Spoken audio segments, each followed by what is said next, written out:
Hi, I'm James Izimoha, and you're watching AnewZ Weekend. Here are your top stories. Russian President Vladimir Putin issued an apology to Azerbaijani President Ilham Aliyev over the crash of Azal flight in Aktau. Political crisis in South Korea continues as thousands gather in Seoul demanding the resignation of impeached President Yoon Suk-yeol. NASA's Parker solar probe has reached a historic milestone by completing the closest approach to the Sun ever made by humanity. Russian President Vladimir Putin has apologized to Azerbaijani President Ilham Aliyev over the recent Aktau plane crash, which left many families grieving and raised serious questions about safety in the region's airspace. The tragic incident occurred on December 25th when Azerbaijan Airlines passenger plane traveling from Baku to Grozny suffered external physical and technical interference while flying through Russian airspace. The interference caused the crew to lose control of the aircraft, forcing an emergency diversion to Aktau, Kazakhstan. Thanks to the pilot's extraordinary courage and professionalism, the plane was able to land, though not without casualties and significant damage. President Ilham Aliyev noted that the aircraft's fuselage was riddled with holes and debris from the external interference injured passengers and crew mid-flight. Survivors' accounts and evidence from the scene confirmed the presence of external, unauthorized interference. During the call, the two leaders discussed the urgent need for a comprehensive and transparent investigation. President Putin extended his condolences to the victims' families and promised cooperation to identify and hold those responsible accountable. Both leaders stressed that no effort will be spared to ensure justice, including the provision of compensation to affected families. President Aliyev informed his counterpart that Azerbaijan has already formed an international team of experts to thoroughly investigate the incident. Both leaders pledged to keep the public informed of the investigation's progress, underlining the importance of transparency in this highly sensitive matter. The team investigating the Azal plane crash in Aktau, which left 38 people dead, will examine what kind of rocket struck the plane. This is according to the Azerbaijani transport minister. Aviation experts have also been invited to join the inquiry. The team investigating the Azal plane crash, along with aviation specialists invited for this case, will examine what kind of weapon, or rather what kind of rocket, caused the plane crash in Aktau, according to Azerbaijan's Minister of Digital Development and Transport, Rashad Nabiev. He noted that Azerbaijani and Kazakh officials have spoken to the survivors and witnesses to gain a clearer understanding of the cause. During our visit to survivors, including those with Russian citizenship, all of them, without exception, stated that they heard 3 blast sounds when the aircraft was above Grozny city. They indicated that these sounds came from outside, suggesting there was an external impact on the plane.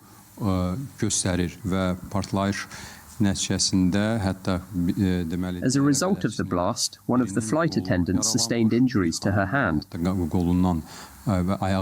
while another woman suffered injuries to both her hand and leg. In other footage, holes are visible on the plane's wing, along with various signs of damage inside the plane, particularly in its interior parts, caused by what appears to be an impact from sharp external objects.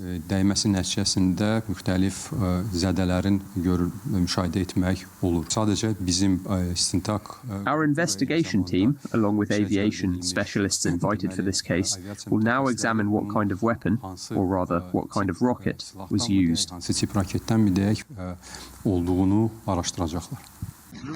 Touching upon other versions of what could have led to the crash of the plane, Mr. Nabiev said that some needed further investigation. However, most of them are easily refuted by the evidence at hand. For example, experts already concluded that there was external interference. Bildiğiniz kimi kütləvi informasiya vasitələrində ilk saatlarda müxtəlif informasiyalar. As you know, in the initial hours following the incident, various pieces of information were leaked in the media. Among the leaked claims was the suggestion that the plane may have been struck by birds. However, the initial conclusion reached by experts is that the debris found on the ground and the witness statements indicate that there was external interference. Burada kənar müdaxilə olub, amma indi söhbət gedir ki, The current question is what type of weapon caused this external interference? If you paid close attention to the information provided by Kazakh officials, they referred to a claim made by the air traffic controller in Rostov that the explosion might have been caused by an oxygen cylinder. Rostovda olan dispatcher tərəfindən verildiyinə istinad. We believe this claim needs to be thoroughly investigated first to confirm whether this information was indeed given or not. Bu məlumat verilib. We also believe that the information originating from Rostov might have been shared by an interested party. Bu maraqlı tərəfindən verilən bir Furthermore, as I already mentioned, the evidence contradicting this claim includes the fact that there were 3 separate explosions and that these explosion sounds were clearly external. kənardan gəldiyini. Azerbaijan Airlines plane flying from Baku to Grozny tragically crashed near Aktau, Kazakhstan on December 25th. The crash led to the death of 38 people, including both pilots, and left 29 passengers injured. While the cause was initially unclear, preliminary investigations now strongly suggest the involvement of a surface-to-air missile. Earlier, AnewZ spoke to military and aviation expert Konstantin Krivolap about potential causes for the crash of the Embraer 190 aircraft. These planes are equipped with very reliable General Electric engines. Both the engines and the aircraft undergo strict certification procedures in accordance with ICAO standards, the international organization dedicated exclusively to aviation safety. This is their sole area of focus. They develop standards and regulations, which countries then implement. Now, to obtain certification under ICAO standards, an aircraft and its engines must pass what are known as bird strike tests. For example, I've personally conducted bird strike tests on the Ruslan aircraft. We tested the cockpit to determine whether it could withstand the impact of a duck weighing 1.8 kilograms or goose, which are quite large birds, and whether they could break or shatter the cockpit windows. Similar tests are conducted on engines for bird resistance. On special test benches, the carcasses of ducks or other birds are launched into the engines. The process essentially resembles a meat grinder. Thus, attributing engine failure to a bird strike is difficult for me to accept. As someone familiar with how these tests are conducted and the types of birds involved that could theoretically shut down a General Electric engine, I simply cannot imagine it. Therefore, I would avoid speculating about the potential causes of the accident until we have more objective findings from an official investigation. The courage, dedication and heroism of the Baku-Grozny flight crew saved more than 20 people's lives. A stewardess and a passenger shared their account of the final moments of the tragic flight. There were 2 explosions outside the plane and shrapnel fell into the plane's cabin. These are the words of Aydan Rahimli. She is a stewardess of Azerbaijani Airlines, one of the survivors of Baku-Grozny flight.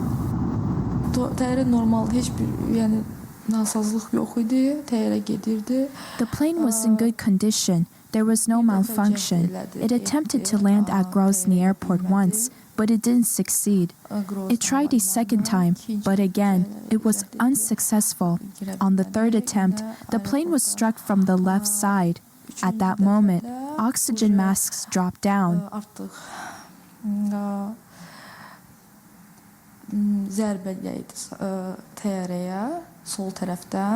After the explosion, chaos engulfed the plane cabin and the passengers panicked. Stewardess Aydan tried her best to calm them, but soon her fellow flight attendant got wounded. We were trying to calm the passengers and telling them not to unfasten their seatbelts. Then we heard the sound of an explosion and a second strike occurred.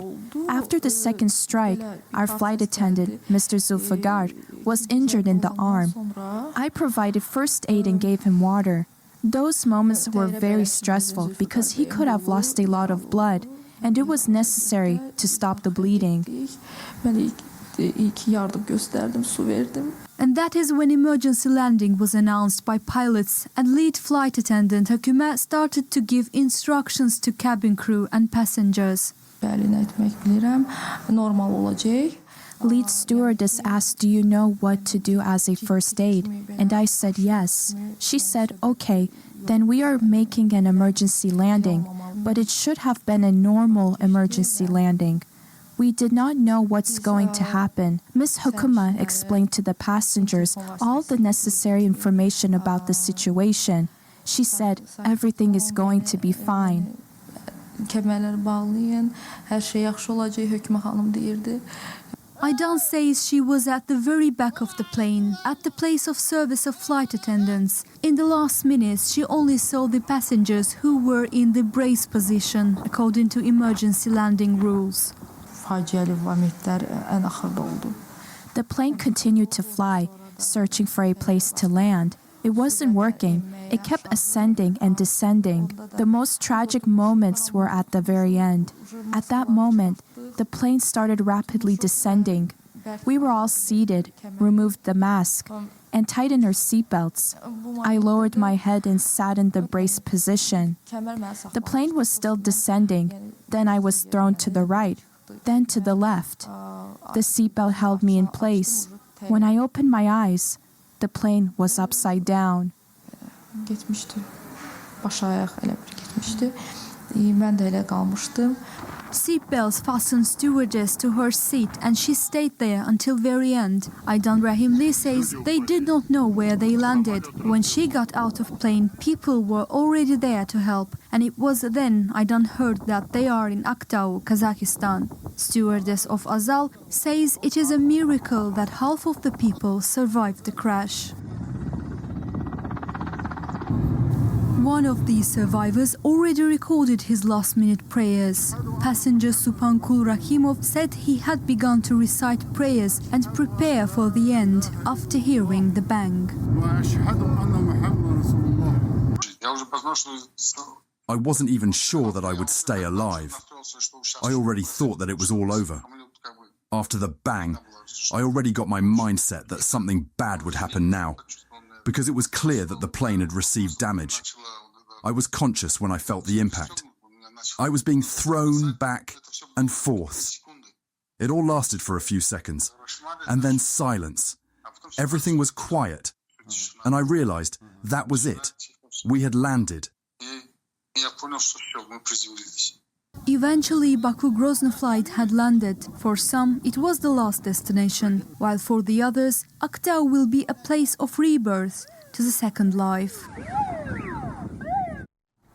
An Azerbaijan Airlines Embraer 190 aircraft faced tragic ordeal during its flight from Baku to Grozny. What began as a routine journey ended in disaster near Aktau, Kazakhstan, after the plane encountered suspected missile damage and electronic interference.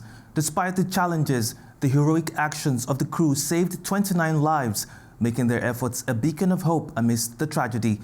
International media agencies highlighted the extraordinary bravery and skill demonstrated by the flight crew in the face of catastrophic circumstances. The Embraer 190 aircraft, operated by Azerbaijan Airlines, was on a routine flight from Baku to Grozny, Russia's North Caucasus region, on 25th December. The journey, however, turned into a dramatic and tragic ordeal when the plane likely sustained damage from a Russian Pantsir S-1 air defense system. Denied permission to land at Grozny Airport and nearby airports in Makhachkala and Mineralny Vody, the Azerbaijani passenger jet found itself in an increasingly dire situation. Adding to that, electronic warfare systems deployed by the Russian side reportedly paralyzed the aircraft's communication systems, leaving the crew with minimal support. The flight was redirected to Aktau Airport, 450 kilometers, 280 miles, east of its intended destination, what seemed almost an impossible task. Piloting a damaged aircraft, navigating hostile skies, and battling the elements, Captain Igor Kshniakin and First Officer Alexander Kalyaninov displayed extraordinary professionalism and composure. Flight Radar 24 data revealed erratic vertical speed fluctuations in the final 74 minutes of the flight, underscoring the crew's struggle to maintain control. Aviation expert and former pilot Dan Bubb, in his interview to Newsweek, praised the pilot's ability to transform a compromised aircraft into a heavy glider, steering it along the best possible glide path under immense pressure. Canadian aviation specialist Brian Murray echoed these sentiments, highlighting their quick thinking and adaptability, which turned what could have been a complete disaster into a moment of heroism. Despite their valiant efforts, the long and arduous journey ended in tragedy as the plane crashed near Aktau, Kazakhstan, following a desperate attempt to execute an emergency landing. The heroic actions of the crew, however, saved 29 passengers from certain death. A day of mourning was declared in Azerbaijan on the 26th of December to honor the victims of this catastrophe. Across the country, a minute of silence was observed, and motorists honked their horns in a collective tribute. Kazakhstan's Deputy Prime Minister Kanat Bozumbayev confirmed 38 fatalities and ongoing rescue efforts at the crash site. President Kassym-Jomart Tokayev deployed a medical evacuation aircraft and assigned a government commission led by the Deputy Prime Minister to investigate the incident. Emerging details paint a harrowing picture. The aircraft reportedly experienced GPS jamming near Grozny, its radar signals vanishing shortly thereafter. Russian officials cited bad weather as the cause of the diversion, but experts suspect military activity and missile damage. Mark Z of OPS Group, an organization monitoring global airspace risks, analyzed images of the aircraft's wreckage and identified fragments consistent with a surface-to-air missile strike. At a high level, we put the probability of it being a SAM attack well into the 90 to 99% bracket, Z stated. Azerbaijan's Digital Development and Transport Minister Rashad Nabiev revealed that survivors heard an explosion near Grozny, and physical evidence, such as small holes in the plane's tail, strongly supports the missile strike theory. On 28 December, Russian President Vladimir Putin apologized to Azerbaijani President Ilham Aliyev, offering deep condolences to the victims' families and expressing hope for the swift recovery of the injured. Both leaders agreed on the necessity of a thorough investigation, accountability for those responsible, and compensation for the victims' families. While the tragedy claimed many lives, the courage and professionalism of Captain Kshniakin and First Officer Kalyaninov will be remembered as a beacon of hope amidst the sorrow, a testament to human resilience in the face of unimaginable adversity. Following the tragic crash of an Azerbaijan Airlines Embraer 190 near Aktau, several airlines have suspended flights to Russia. Here's a detailed report. The aviation industry is on high alert after the crash of an Azerbaijan Airlines Embraer 190 near Aktau. On December 25th, Flight J28243, traveling from Baku to Grozny, went down during its descent. Of the 67 passengers and crew on board, 38 lost their lives, while 29 survived. Preliminary investigations suggest external interference may have caused the crash, prompting heightened safety measures. In response, several airlines have suspended their services to Russia. Azerbaijan Airlines canceled flights to 10 Russian cities, including Moscow, Mineralnye Vody, Sochi, Volgograd, Ufa, Samara, Grozny, Makhachkala, Saratov, Nizhny Novgorod, and Vladikavkaz. Turkmenistan Airlines suspended all flights between Ashgabat and Moscow from December 30th until January 31st, 2025. Israel's El Al airline temporarily halted flights to Moscow for a week. Kazakh Air from Kazakhstan canceled flights to Yekaterinburg until the end of January. Fly Dubai from the UAE suspended flights to Sochi until January 2, 2025, and to Mineralnye Vody until January 3, 2025. These suspensions reflect growing concerns over air travel safety in the region, as airlines await further clarity on the circumstances surrounding the tragic crash. The crash of the Azal Flight 8243 is another devastating reminder of the risks posed to civilian aviation in conflict zones. As investigators work to unravel the truth of the tragedy, the spotlight is now on broader implications of aviation safety and regional stability. On December 25, 2024, Azerbaijan Airlines Flight 8243, an Embraer 190 en route from Baku to Grozny, tragically crashed near Aktau, Kazakhstan. The accident claimed 38 lives, including both pilots, and left 29 passengers injured. The crash, initially surrounded by uncertainty, has now taken a significant turn as the preliminary investigation strongly suggests the involvement of a surface-to-air missile.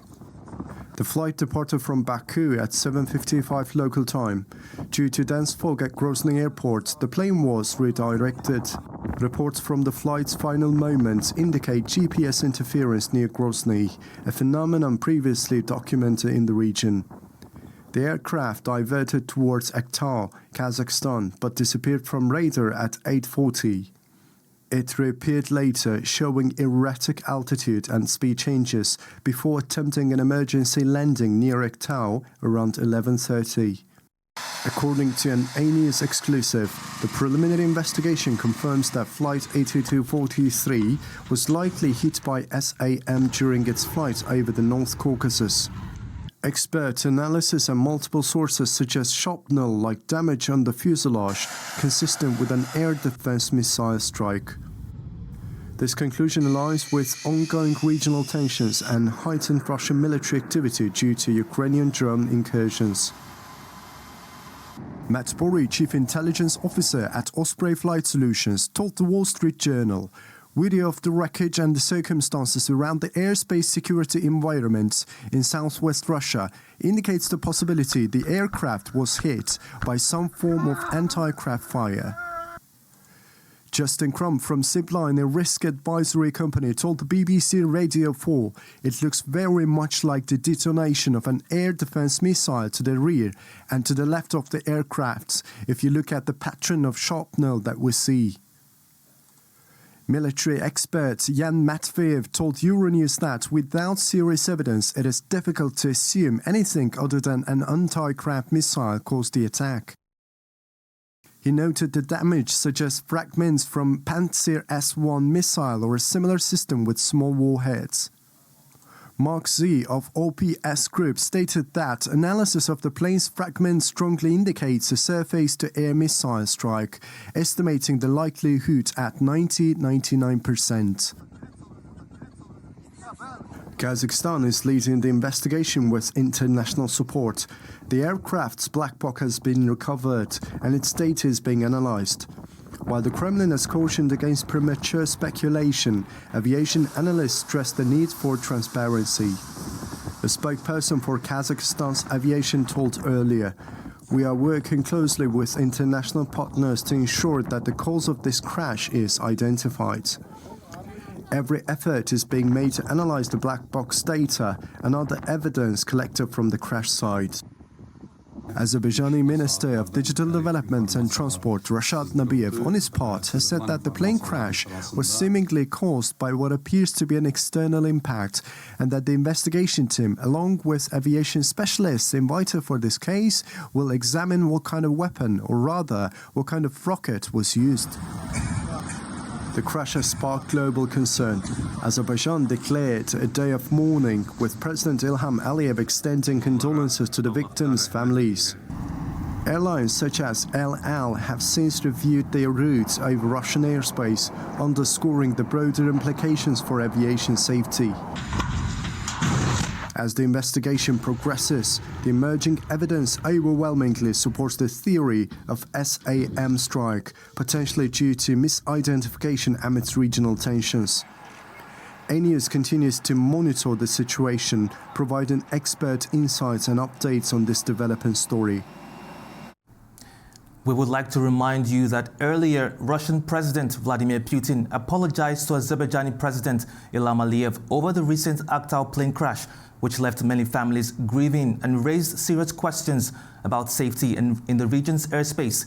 The tragic incident occurred on December 25th when an Azerbaijani Airlines passenger plane traveling from Baku to Grozny suffered external physical and technical interference while flying through Russian airspace. The interference caused the crew to lose control of the aircraft, forcing an emergency diversion to Aktau, Kazakhstan. Thanks to the pilot's extraordinary courage and professionalism, the plane was able to land, though not without casualties and significant damage. President Ilham Aliyev noted that the aircraft's fuselage was riddled with holes, and debris from the external interference injured passengers and crew mid-flight. Survivors' accounts and evidence from the scene confirmed the presence of external, unauthorized interference. During the call, the two leaders discussed the urgent need for a comprehensive and transparent investigation. President Putin extended his condolences to the victims' families and promised cooperation to identify and hold those responsible accountable. Both leaders stressed that no effort will be spared to ensure justice, including the provision of compensation to the affected families. President Aliyev informed his counterpart that Azerbaijan has already formed an international team of experts to thoroughly investigate the incident.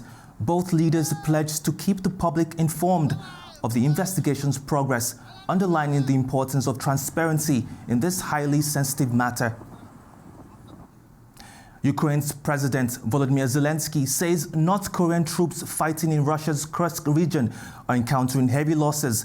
Zelensky also urges China to pressure North Korea over its involvement in European battles. Ukrainian President Volodymyr Zelensky says Russia is sending North Korean troops into battle with minimum protection. This statement comes as Zelensky claims heavy losses on North Korean soldiers fighting in Russia's Kursk region. There were also details regarding Kursk region, battles involving North Korean soldiers. Their losses are significant, very significant. We see that neither the Russian military nor the North Korean overseers have any interest in ensuring the survival of these North Koreans. Everything is set up so that it is impossible for us to capture them.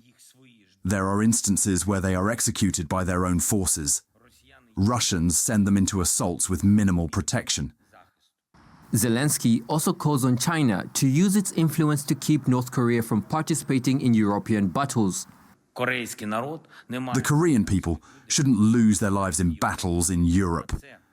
This is something that Korea's neighbors, including China, can influence. If China is sincere in its statements that the war should not expand, then it needs to exert appropriate pressure on Pyongyang. Zelensky's statements concerning North Korea's losses echo remarks by South Korean Member of Parliament Lee Song-kwon last week, who says North Korean troops are unfamiliar with drone warfare and have been placed in open terrain. National Intelligence Service reported that there have been at least 100 deaths of North Korean troops, and the injured are approaching 1,000. The National Intelligence Service said that the heavy losses are attributed to North Korean troops' lack of experience in drone warfare, and they were mobilized as frontline stormtroops in open terrain, which they are unfamiliar with. Meanwhile, North Korea says in a statement that its military alliance with Russia is proving very effective in deterring the United States. However, the statement made no mention of its involvement in the war in Ukraine or the heavy casualties that its troops have taken in combat in the Kursk region. Ukrainian and Western intelligence reports say about 12,000 North Korean troops have been deployed in Kursk. Earlier this week, Zelensky says more than 3,000 of them have either been killed or wounded. In South Korea, thousands of protesters have gathered in the country's capital, Seoul, to call for the immediate resignation of impeached President Yoon Suk-yeol. This comes as the Constitutional Court is set to hold a second hearing next week to review whether to reinstate Yoon or remove him permanently from office. These are demands for further action. Tens of thousands of people have gathered in South Korea's capital, Seoul, to demand for more action against impeached President Yoon Suk-yeol. These protesters are calling for his impeachment to be fully implemented and are also demanding he resigns. What I want is not only passing the impeachment motion against Yoon Suk-yeol, but also continuing the impeachment process until it's fully implemented. Therefore, I came here to continue to voice my stance. The impeachment of Yoon Suk-yeol follows his attempts earlier this month to instate martial law. Yoon Suk-yeol was replaced by acting President Han Duck-seo, who also faced a similar fate after declining to appoint 3 justices to fill vacancies at the Constitutional Court. Now, South Korea's Finance Minister Choi Sang-mok assumes the position of acting president, while the cases of Yoon and Han are considered by the Constitutional Court. Analysts believe Choi is headed down the same path because of limitations in the scope of his power. Choi is acting for the acting president, which means the scope of what he can do has become narrower, and the most important thing is that he's not going to appoint Constitutional Court justices either. He's expected to say he can't do it as he's acting for the acting president. Then he could be impeached too. South Korea's Constitutional Court is set to hold a second hearing next week to review whether to reinstate Yoon or remove him permanently from office. The court has 180 days to reach a decision. Georgia gears up for the presidential inauguration scheduled to take place tomorrow. Our Georgian correspondent Leila Rahimli has more.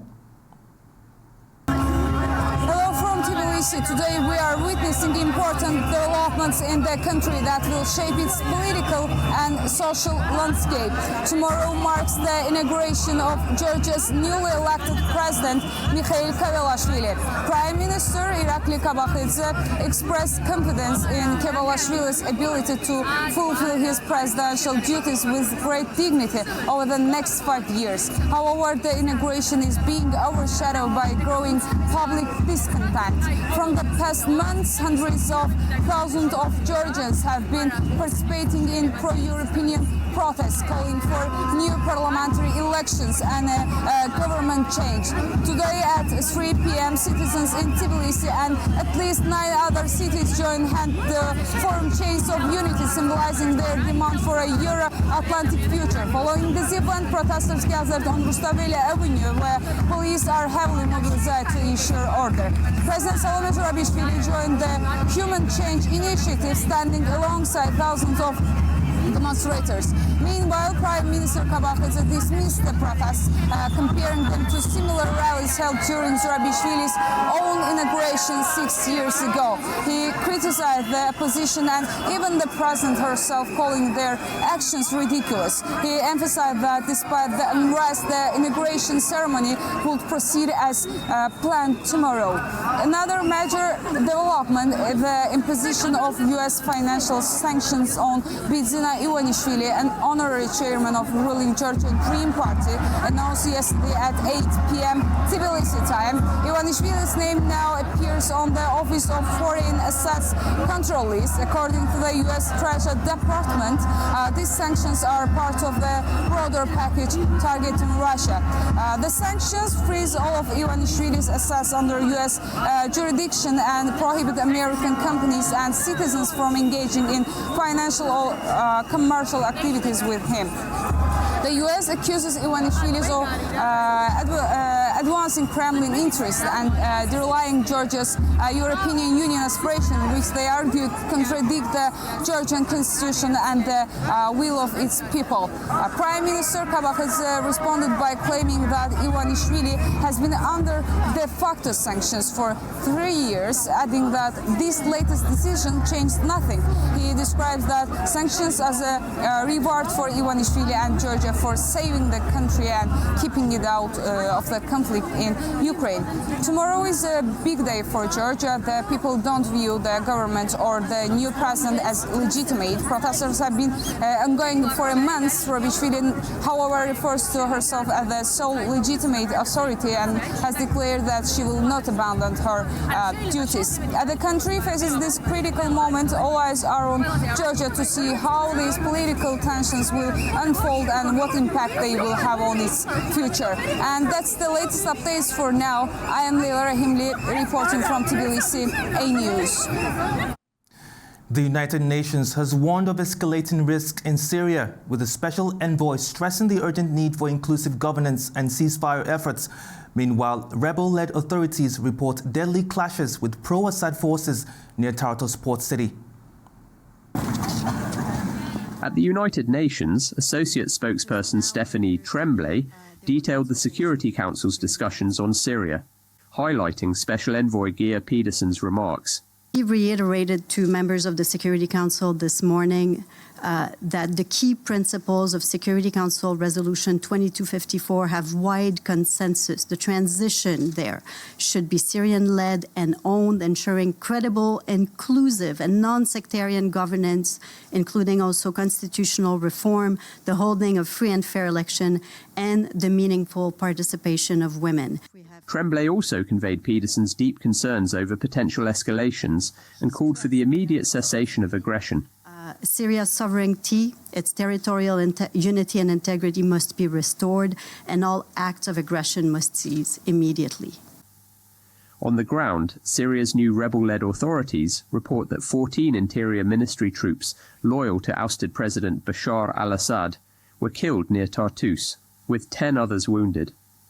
The ambush marks an unexpected escalation in Syria, raising fears of further destabilization. The United Nations Security Council authorized the African Union Support Stabilization Mission in Somalia.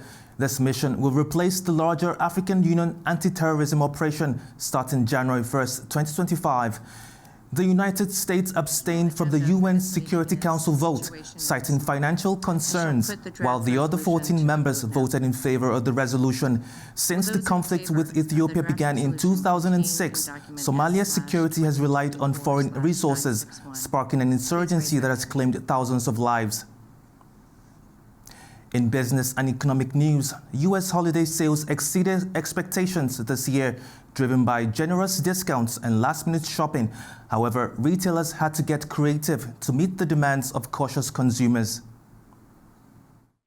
The U.S. holiday shopping season saw a 3.8% increase in sales from November 1st to December 24th compared to last year, according to MasterCard Spending Pulse. This rise surpassed earlier projections, showcasing consumer resilience despite stubborn inflation and high interest rates. Retailers described shoppers as selective and conservative, prompting widespread discounts to drive sales. Walmart extended its rollbacks, and Target leaned on promotions to keep customers engaged. Dollar General noted its fourth quarter profits could take a hit due to heavy discounting, while Kroger and Five Below followed suit with price cuts to remain competitive. Online shopping continued to grow at double the pace of physical store sales, underscoring the shift towards digital-first shopping. To meet consumer demands, retailers integrated generative AI for better customer service and refined curbside pickup and delivery options, ensuring a smoother holiday shopping experience. This holiday season, many Russians are tightening their belts as inflation surpasses 9%, driving up the cost of everyday goods. Wages increases in some sectors have not kept up with the rising prices of food, utilities, and other daily expenses. As Russia's economic struggles continue under the weight of sanctions and the ongoing war, prices for staples like butter, potatoes, and chicken have risen sharply, with some items becoming up to 30% more expensive in just the past few months. Meanwhile, the ruble remains under pressure, now trading at around 105 rubles to the dollar, making imported goods even pricier.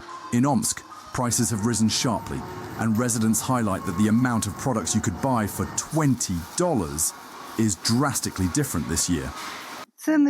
Prices have noticeably increased, incomes are sufficient, but when you go to the store, you realize that with 2,000 rubles, you used to be able to buy a lot more.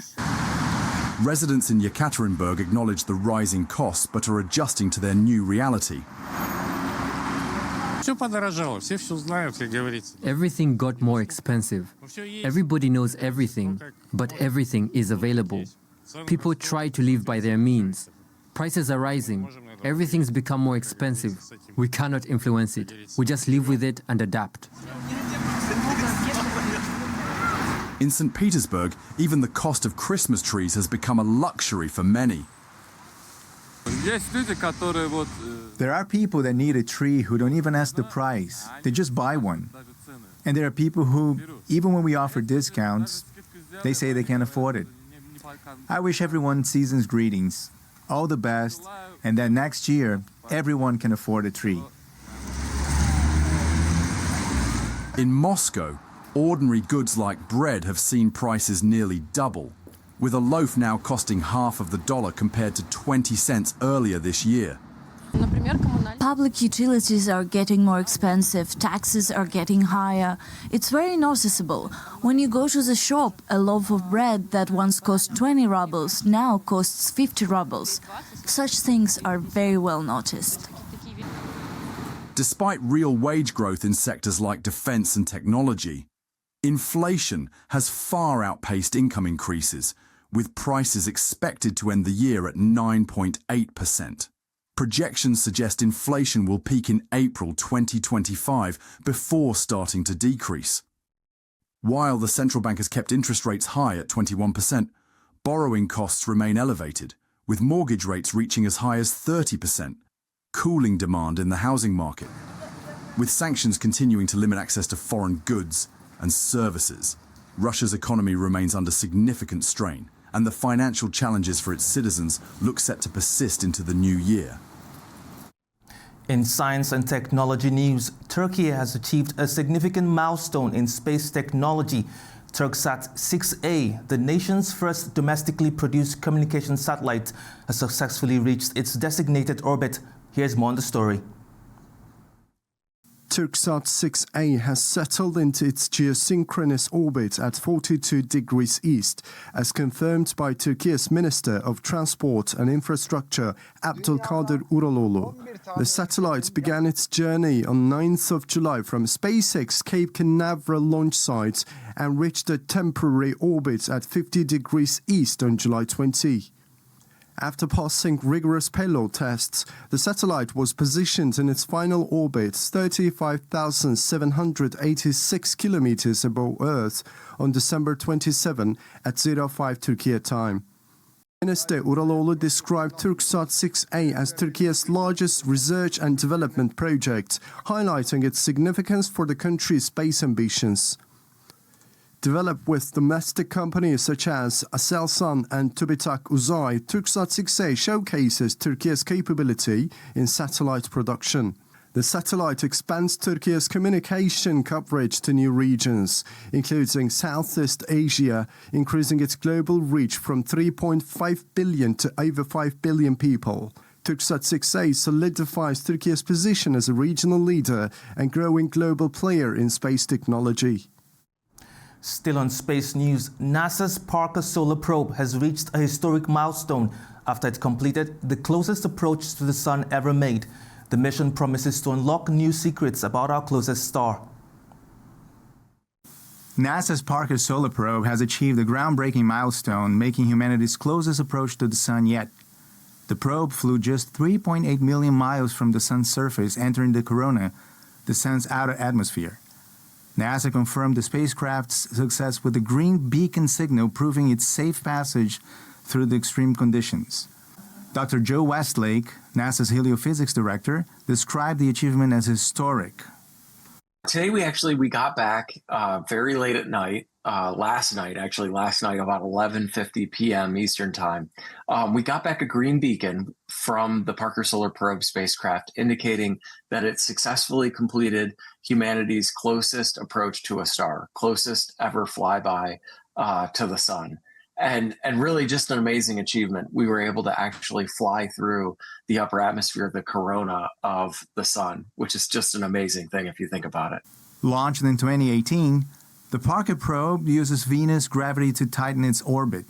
Traveling at an astonishing 400,000 miles per hour, it endures temperatures up to 1,800 degrees Fahrenheit. Westlake added that the spacecraft's prime mission is nearing completion, but its stable orbit ensures extended study. So we're getting towards the end of its prime mission. The end of its prime mission happens towards the end of this year. But then also, as we as the solar maximum sort of ramps down, as we continue to get activity off of the sun, we're going to be wanting to do more and more flybys and hopefully capture some real unique events. NASA expects detailed data from this historic flyby to begin arriving by January 1st, opening new doors in our understanding of the sun. That's all we have for now from Baku. Thank you for watching and stay tuned to AnewZ.